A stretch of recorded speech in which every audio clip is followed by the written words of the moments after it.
John Carl.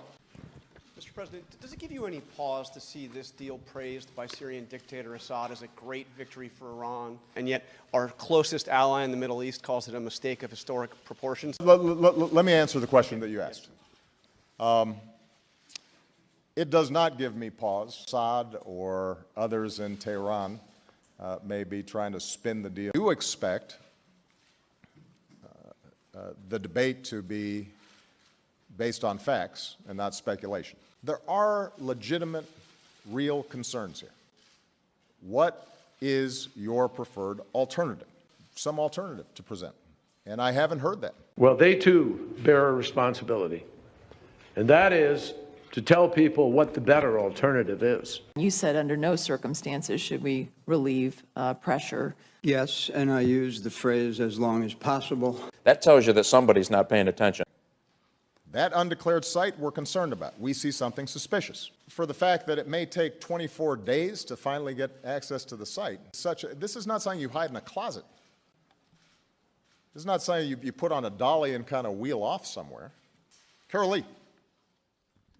I want to ask you about the arms and ballistic missile embargo. Why did you agree to lift those even with the 5- and 8-year duration?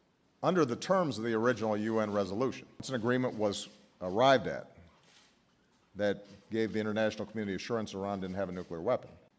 You could argue, just looking at the text, that those arms and ballistic missiles prohibitions should immediately go away. But part of the reason why we were willing to extend it only for 5, let's say, as opposed to a longer period of time, is because we have other UN resolutions. These prohibitions are not self-enforcing. It's not like the UN has the capacity to police what Iran is doing.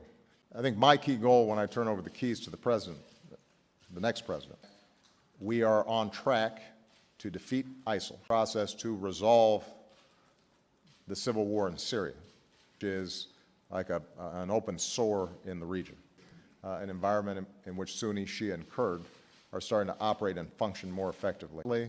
It's not the job of the President of the United States to solve every problem in the Middle East.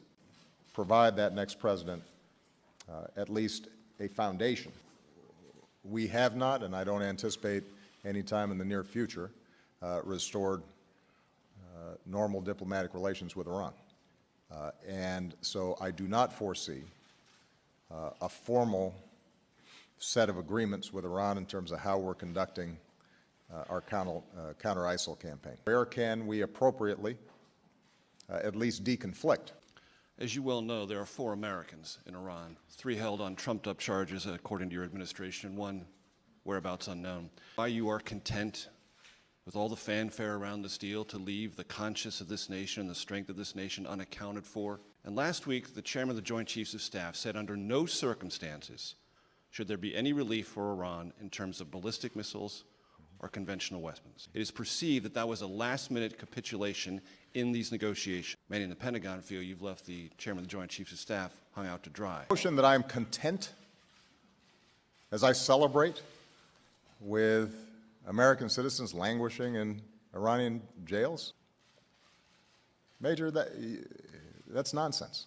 If the question is why we did not tie the negotiations to their release, think about the logic that that creates. Iran realizes, you know what, maybe we can get additional concessions out of the Americans.